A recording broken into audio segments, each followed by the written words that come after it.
Welcome back to another episode of Daily Dose of ... In my last episode, I gave a little background about myself and listed out what seemed to be, my resume. And rightly, I am all of those things. Temporarily, or rather on the surface. Because if I should make a career switch, which I have, I wouldn't introduce myself as a profession that I'm not currently practicing. So hence my reason for saying that I am those things temporarily.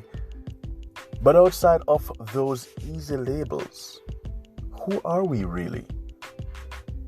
And are we able to communicate this, if asked, without the bells and whistles of a career title?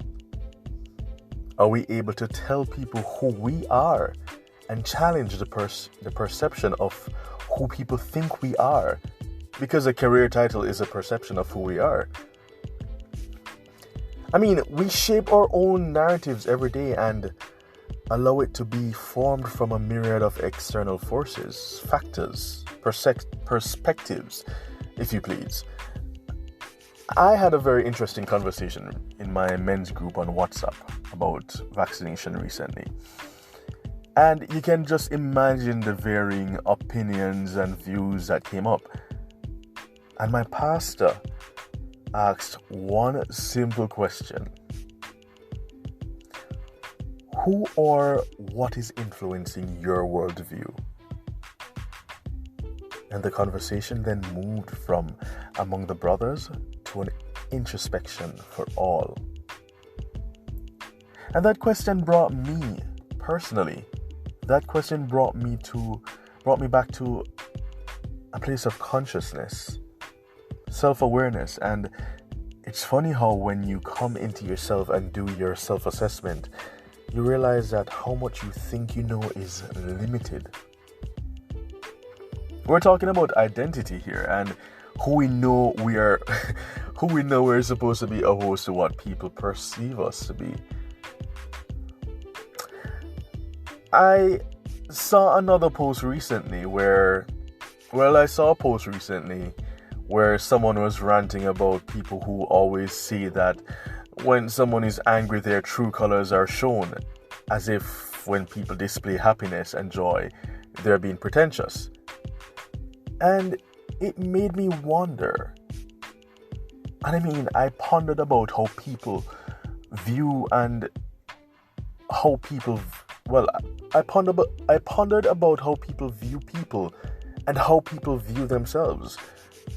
And how much we have coined, adopted, and lived a false sense of who we are and who we ought to be. I mean, don't get me wrong. We can be inspired, try on other, different ways and personalities for size, and allow external things to shape our thinking. In fact, that's the very base of socialization. But I believe it is important to take that moment to understand that we, the individual, needs, or rather what we, the individual, needs, want, like, dislike, what makes us tick. Are we introverted? Are we an extrovert? Are we ambiverted? What is our mental compass saying? And until we understand that human beings are very complex individuals who live, love, dreams, inspire, become inspired, grow, change, evolve, we are multi-layered. Until we understand all of these, we will continue to live that sort of false sense of who we are and who we ought to be. As mentioned before, in the previous episode, I am a theatre practitioner, a thespian, or rather, actor. And one of the tools I use to help build or create a character is what we call the PIMPS. It's an acronym. the PIMPS. And it speaks to the physical, intellectual, moral, psychological, and social aspects of the character.